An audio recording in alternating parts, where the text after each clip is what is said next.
Note: this is a real memory that has been fictionalized around the edges in pursuit of therapeutic writing, and locations have had their names changed or generalized. This piece came to me like a sorrowful child needing acknowledgment. I fought it, but in the end, it was correct about what I needed. If you are easily disturbed by psychologically wounded places in a person's life, take stock. There is no lifeguard in the pool, and you have been warned. Wake up, please. You need to come. I roll over in bed, squinting and fumbling for my glasses. There's a hazy figure next to me, and for a moment, my heart lurches and stutters like I'm in a horror movie. Before I can scream, her voice, and it's definitely a her, says quietly, "Please come. It's okay. It's just me." Just me? I don't know any just me, and there certainly isn't anyone that small living in the house. We decided on that before we got married. No children. I fumble around for my glasses as the little form tugs at my wrist, then skitters off toward the door. She slips out before I can catch more than a swish of her long dark hair. I glance back. In the half-light intruding from the partly open door, I see my husband fast asleep under a worn, caterpillar green comforter. He has the gift of sleeping fast and hard, while my relationship with sleep is much more skittish, with sleep often playing coy and hard to get, while I chase despondently after it every night, begging for more. It appears tonight I've been dumped yet again, though I'm sure that sleep would point the finger at me for leaving first. My husband will have to sleep for both of us tonight. I adjust my blue and white sleeveless nightie and hike up a pair of oversized Kirby print pajama pants that tend to pool around my ankles. Prying my night guard from my upper jaw, I leave it on the bedside shelf, slip on my glasses, and leave the bedroom. She is sitting on the stairs right across from the door, waiting for me. I nearly swallow my tongue and spit out my heart at the same time. Everything from her bangs, gently curled across her forehead, to her somber brown eyes, to the little fuzzy stuffed dog clutched in her arms, is completely familiar and terribly wrong. That dog is, at this moment, back in my bedroom, sitting on my bedside shelf, waiting for any night when I feel sick and frightened and need a piece of childhood security to hold on to. This girl only exists in photographs and memories of people who knew me when. She's dressed in a montage of old favorite night dresses. One moment it's the long white nightie with the lace chest and a little pink ribbon at the neck. The next it's the greenish bluish black plaid number with ruffled cuffs that clamp at the wrists. No, red and black plaid? The next it's a pink polka-dotted Minnie Mouse number made of lighter material with short ruffled sleeves for those sweltering Southern California summers. Her clothing shifts and changes like scenes in a dream, but her face is 100% still and solid and very, very sad. I really don't know what to do. Scream? Reach out and touch her? Turn around and wake my husband and tell him I'm either having a complete nervous breakdown or a touched by an angel moment? She saves me the choice. I need you to come. Will you come? I try to find my tongue without choking on it. Come where? Whitley Island. And then my heart does stop, because this little girl would never hurt me on purpose, but she wants me to go back to a night when someone did. You shouldn't even know about that, I say. I check behind me. I close the bedroom door, right? Should I take this conversation to the kitchen? She doesn't answer. She just looks at me. Why? What for? I can't change anything.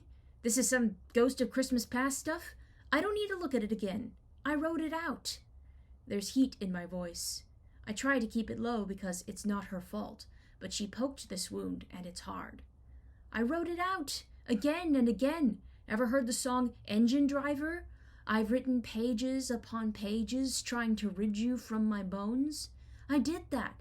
I wrote letters and journal entries and Word documents, and I talked about it to anyone who would listen for 2 years. It's been 4 years, finally, and I just recently got around to the stage where I don't have a burning need to talk about it to any ear I can bend. She listens to me, her nightdress flickering and her arms winching tighter around the fluffy dog. Everyone says to write about it, that it will help. Well, I guess it helped some. I'm mostly back to normal. A little more bruised, a little wiser, a little angrier, but I'm back, practically from the fucking dead. I flex my jaw and put 2 fingers to my lips, shutting my eyes. I'm sorry. It hurts, and I'm tired, and Haven't I looked at it enough? I ask, suddenly plaintive. Haven't I turned it over 10,000 ways? Why do I have to go back? Strange how, in a few moments, it is no longer anything but rational that my childhood self is sitting on the stairs telling me we need to take a trip back in time. Strange how I am fighting her like this is nothing more than a badly needed trip to the doctors that I've been putting off forever, instead of violating the laws of space and time. But I am in the grip of the same effect that alters her nightdress, and I have already passed from stranger danger alarm to acceptance that reality is never quite what it seems. She stands, hauling herself up on the wrought iron rail and running her hand along the plastic ivy vines and dangly Christmas lights I've wound around them. I connected those lights to a timer, and I keep them up all year, replacing each strand as it burns out. That way, the entire stairway acts as a festive nightlight from sunset to sunrise. I like your lights, she says. Can you do my room?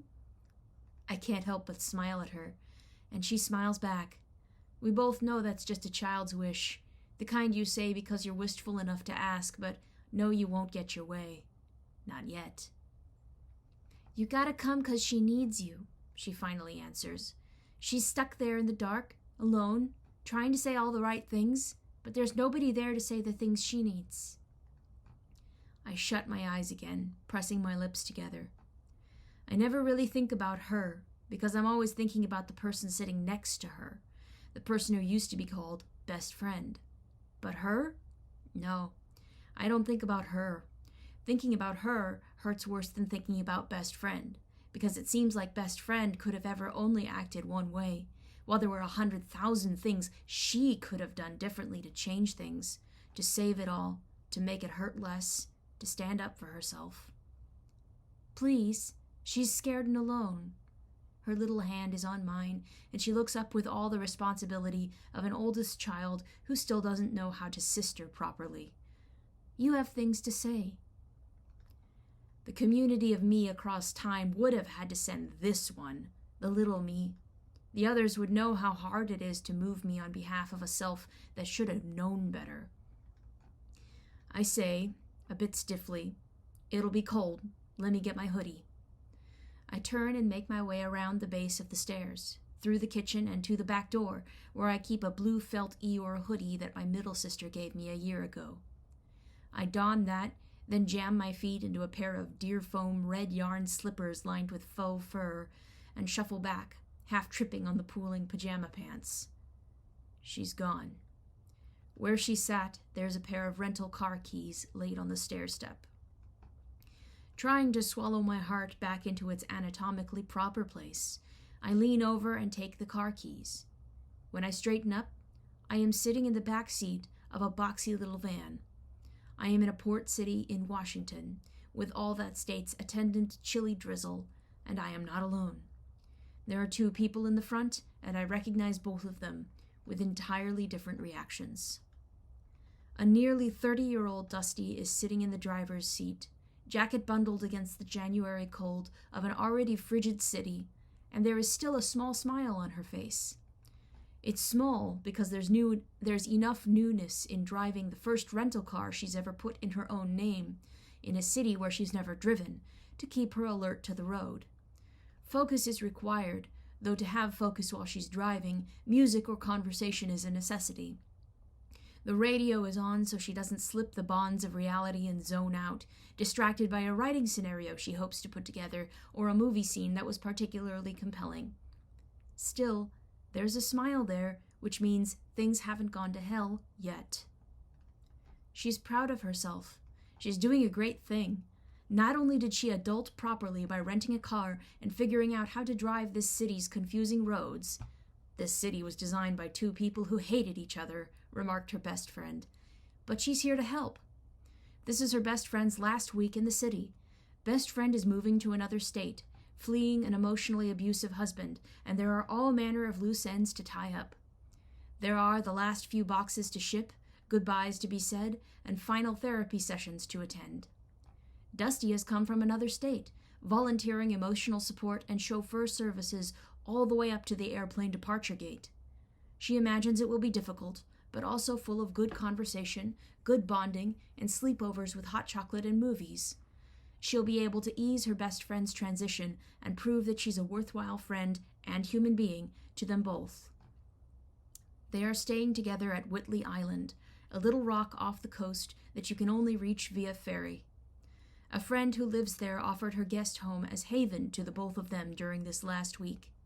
It is a beautiful, retreat-like place that's surrounded by miles and miles of forest. You have to drive long, windy roads and turn at just the right spot to get there, and the GPS is wonky about telling you where that right spot is because there's barely a signal out in that area. So Dusty has had to memorize the turns, which makes her nervous. Still, she'd gladly do all this and more for her best friend. That woman is sitting in the passenger seat, and when I look at her, I want to cry all over again. Best friend is leaning against the window and appears to be half asleep. It's been a long day, and both have filled up on good pub food and good conversation, eschewing the drinks. They left the pub not long before, and now Dusty drives them to the ferry station. The ferry is a novel experience for Dusty as driver. You drive the car past a booth where you either flash your pass or pay your fare, and then pull into a vast car lot. Soon after you park in your forward-facing spot, you are hemmed in by other forward-facing cars that pull in around you one by one until nobody can move. There everyone sits, parked, waiting for the ferry to come back. It's a 3 or 4 story vessel with a couple levels for cars and higher levels for people to lounge. Once you drive on and park at the bottom level, the ferry becomes a fun experience for anyone with an ounce of wonder. You can leave your car and climb stairs to the upper levels and wander the wind-whipped deck, or sit inside at diner-style tables and stare out the window. Ordering food and drink is optional. Soaking in the watery beauty as you cross is not. The ferry hasn't yet come when best friend begins showing signs of distress. I hear Dusty's breath catch, hear her pulse quicken. A silent plea starts up in her head and echoes in my own, and it begs, "Not again, not now." Best friend's head lolls against the passenger window, then jerks upright. She does this a few times, then swivels her head around to stare, owl-like, at Dusty. "How did you get here?" she asks. "You're in Texas." Dusty steels herself and answers as straightforward as she can. It's not like this is the first time her friend has disassociated in front of her. She can handle this. Calm is key. "I flew here a few days ago to help you. You might not remember right now, but I came to help you move. Earlier today, we cleaned out the last of your things from your old apartment and dropped the key in through the window so your husband can find it. Right now, we're going to Whitley Island, to your friend's home, where we're staying the night." As Dusty speaks, I lean forward. I do not look at best friend. I look into the face of someone who is about to shatter so hard it will freeze in time and twist future interactions for years to come. I cannot change a thing, but in this moment I am the one come through time to speak the truth over this frozen fragment of myself. I grip her shoulder, perhaps too tightly, but tight enough to show all the damns I give for her, damns she wishes she could get from the woman one seat over. I say, my voice a little harsh with the pain, "Not 6 months ago, she confessed to lying to you for 10 years. She said she never had dissociative identity disorder, which made every time she ever dissociated in your presence or over Skype or in text a lie. She said she did it because she was afraid no one would ever love her otherwise. She confessed it, and you forgave her and chose to continue as her friend and immediately offer her unearned trust in hopes of an easy rebuild. Look at her right now. What is happening? What does this look like? You will try to rationalize it, Call it by some other name, say it isn't DID, but it is the exact same act you have seen before. It is a lie, a performance to make you afraid for her so she can wring bloody proof from your soul that she is loved. As Dusty continues to explain to Best Friend all that they have done that week and how it leads up to Best Friend's interstate move, Best Friend's eyes grow rounder. Her mouth hangs open in horror, and she slurs, "No, this is a mistake. No, I have to go home." She fumbles drunkenly with the door latch. My guts twist alongside Dusty's. Dusty's heart is slamming against her ribs like a trapped bat, her mind an explosion of terror. This could not have happened at a worse time. Her best friend is clearly disoriented and needs someone to watch out for her in this time of mental confusion. Dusty will have to leave the car and follow her until she can somehow bring the best friend to her senses. But this isn't even her car. It's a rental car in her name, and even if it were her car, leaving it here will logjam traffic onto the ferry if she isn't here to move it at the correct time. She is completely hemmed in. There is no way to exit and find another place to park. Neither can she drive alongside her friend if she walks off. How will they get back to the island if it gets towed? Will someone sideswipe the rental in anger or get out and key the car? It will come down to a choice. Does she leave the rental car and damn the consequences, or let her friend wander, dazed, off into the night? Exactly, I murmur, pressing the knots already gathering in Dusty's neck. Exactly. This is the worst possible time this could have happened tonight. Almost like it is scripted. Look at the choice you are being asked to make.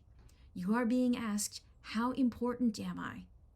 You have been told by mutual friends that she has done this sort of thing in the past, run off into the night in hopes that someone will chase after her, that someone will care for her no matter how difficult she makes it.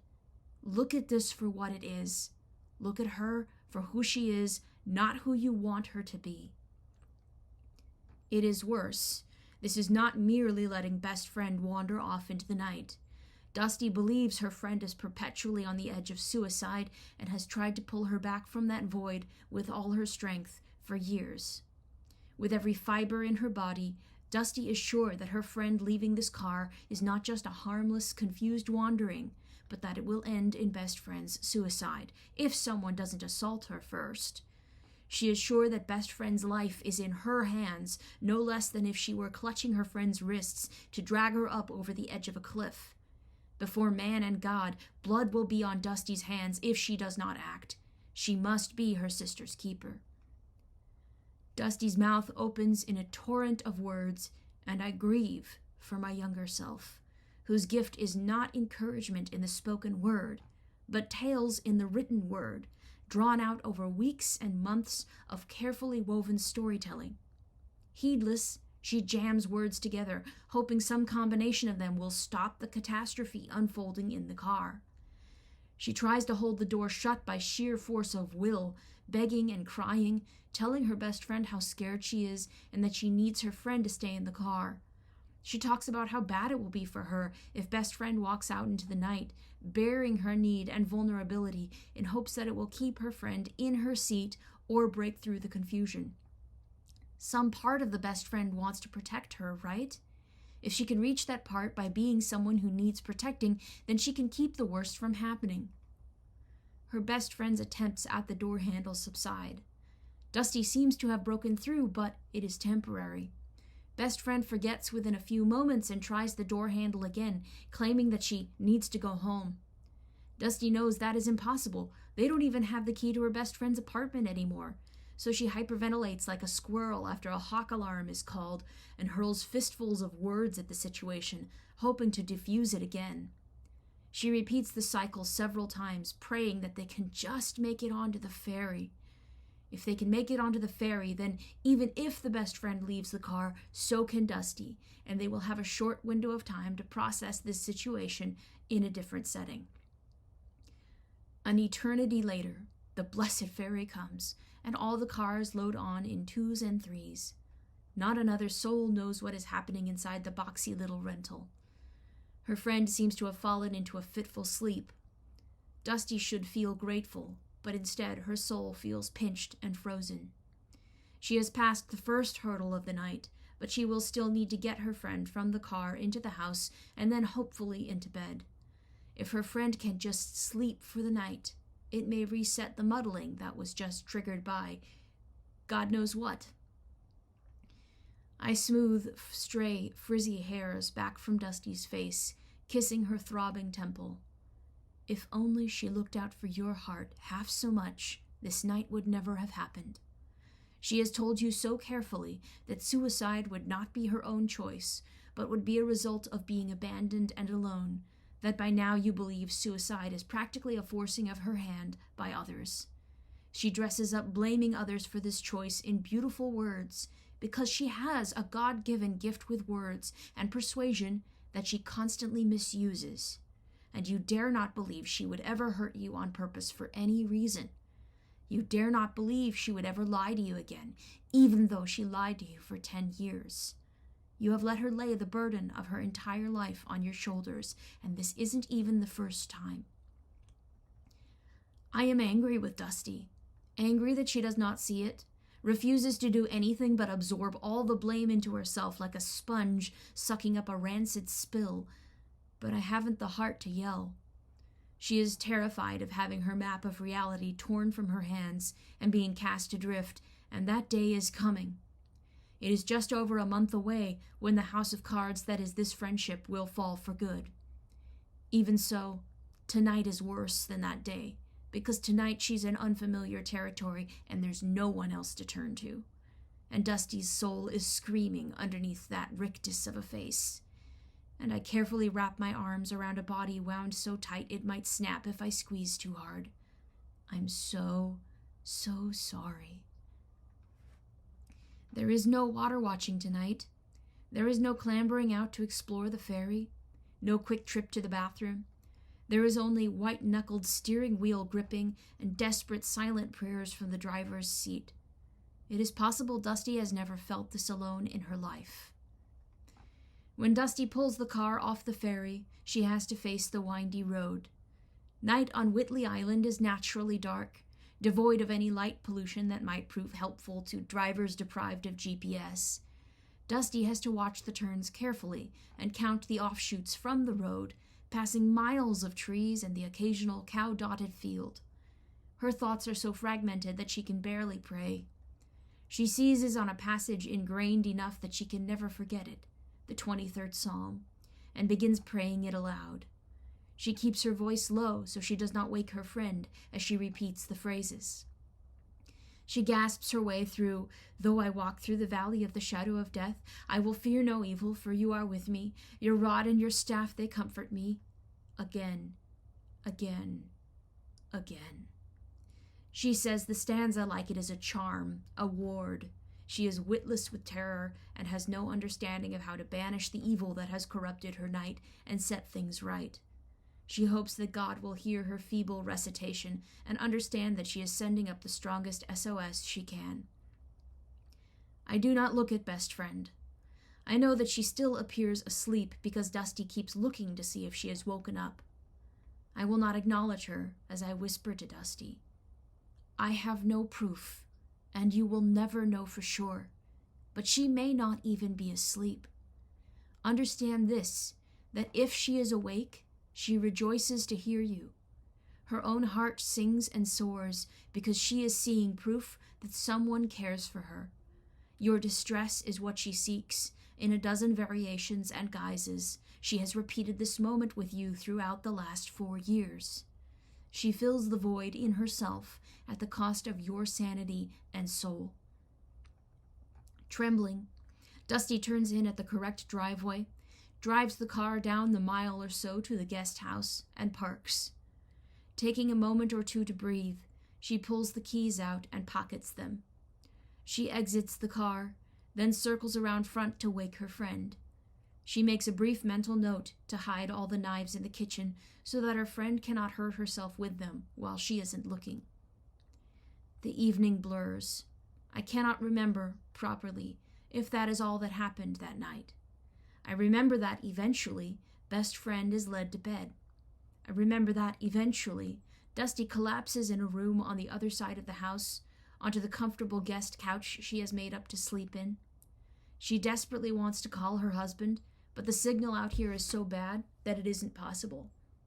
She is sure she's the only responsible party in the house, and she doesn't have a line to anyone else at night when she most needs it. I remember that over the course of the week, going to bed becomes the thing Dusty most looks forward to, because it is a relinquishing of the load she carries by day. She cannot possibly be responsible for anything while she sleeps, so she shuts the door on the entire day and finds her nest with relief and gratitude every night. I sit on the edge of the couch where she has curled herself up with a massive comforter and pull her hair back. "Hey," I say, "look at me." She turns her pale face up, her forehead pinched with anxiety. She is so afraid that more is about to be asked of her, and she's not sure she has any more to give, not without at least a night's worth of sleep. I cup her cheek so that my fingers also cover her ear. The gesture cracks a dam somewhere, and tears spring to her eyes and from there down her cheeks. She shoves the comforter against her mouth, whimpering into it. "I'm sorry, I'm sorry, I'm sorry, I'm sorry." I curl over her, digging my arms around and under her shaking body as I hug her fiercely, protectively, the way she desperately needs to be hugged right now. Let that be enough for a moment. Let it soak into the cracking, jagged places that scream for help and healing. But it isn't enough. There's more she needs to hear. After a while, I pull back, placing my hands on either side of her face, cupping her ears.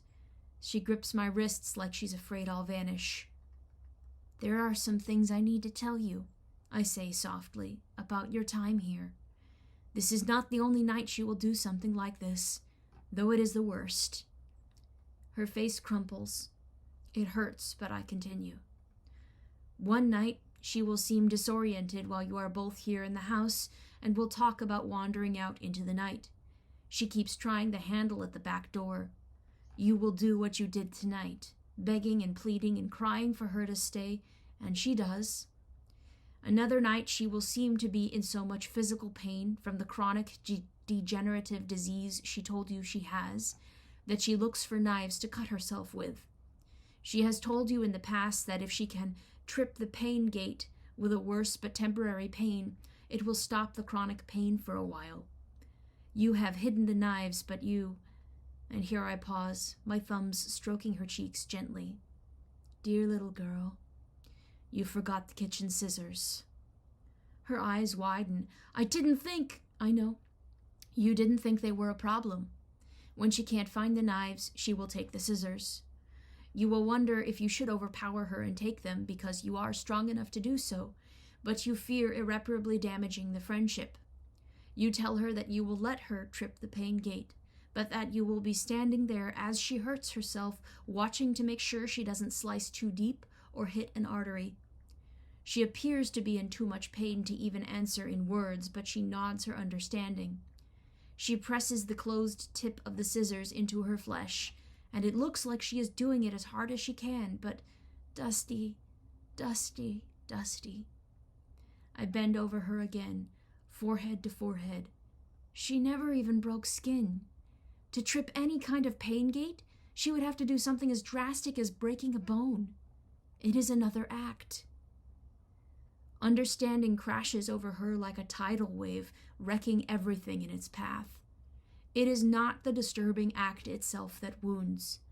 It is best friend's utter and complete disinterest in the state of the soul of the person who has sacrificed and poured out so much for her benefit. The inability to love back. The willingness to use her up and squeeze her dry. And Dusty is weeping, stuffing the comforter into her mouth and moaning long, jagged animal sounds that shred my own lungs and make it hard for me to breathe. These are the worst, but there are more. It is almost as if every other day must have a crisis scheduled into it. You will be grateful when you close the door on a day when nothing bad happened, but even more grateful to close the door on a disaster. This week will impact you so deeply that 6 months from now, When you try to tell a friend about it, muscles in your torso will spasm uncontrollably. Your body is encoding this as trauma because you genuinely believe best friend's life is in your hands, that you are all alone in this, and that at any moment you will fail.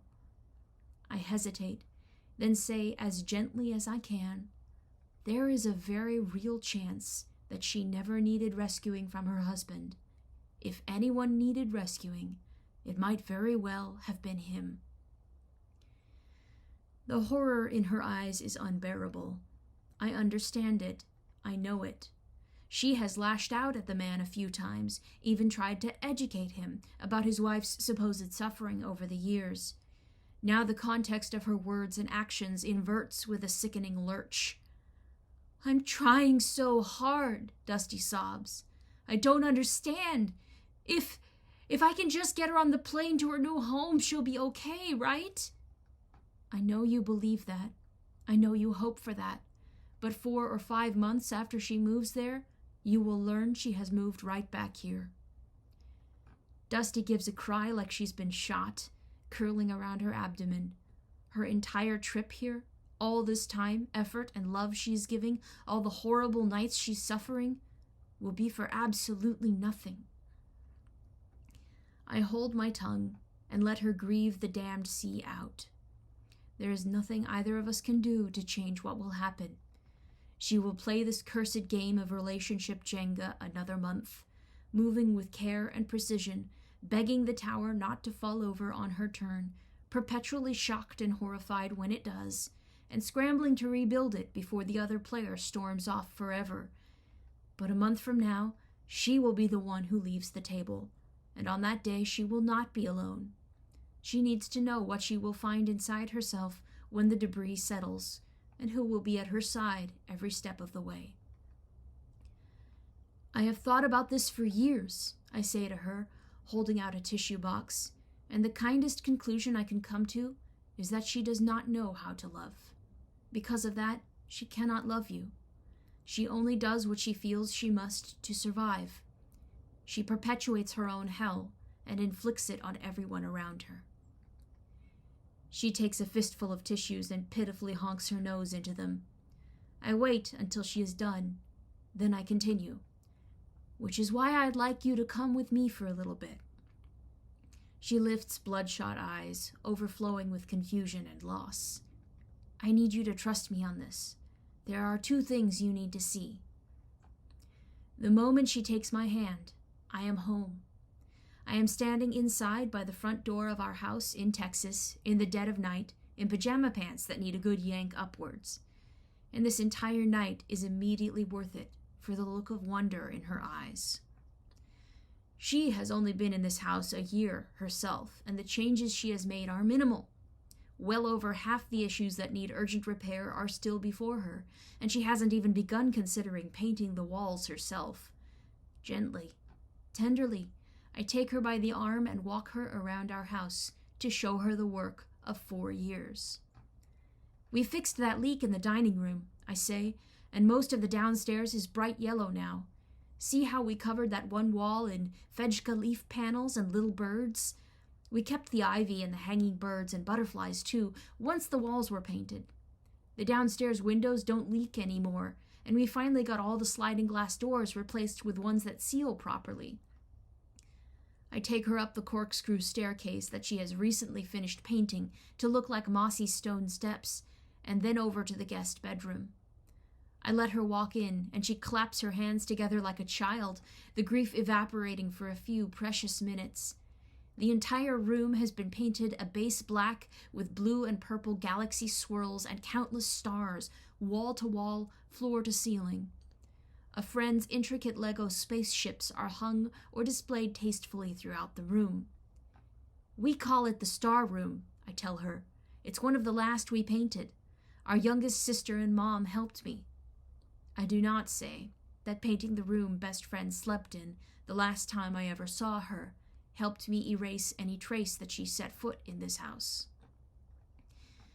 You will spearhead repairing and decorating this place for the next few years. You grab onto it, pulling this house back from the edge, which may have pulled you back too. Look at all this beauty, All this restoration, all that came from inside you. Even the hole in the master bedroom ceiling gets fixed. That ceiling looks brand new, and it's the TV room now. We never did move our bedroom into it. Actually, my husband and I sleep downstairs in the front room now because we found out it has the best sound protection in the house. She turns to me, a starved look in her eye. I nod to her once, then take her by the hand and lead her down the nightlight staircase. I put one finger to my lips and then open the door to the bedroom. The light falls on him, but he still doesn't wake. She crosses the room in 2 breaths, standing over him, her arms clamped rigidly to her sides.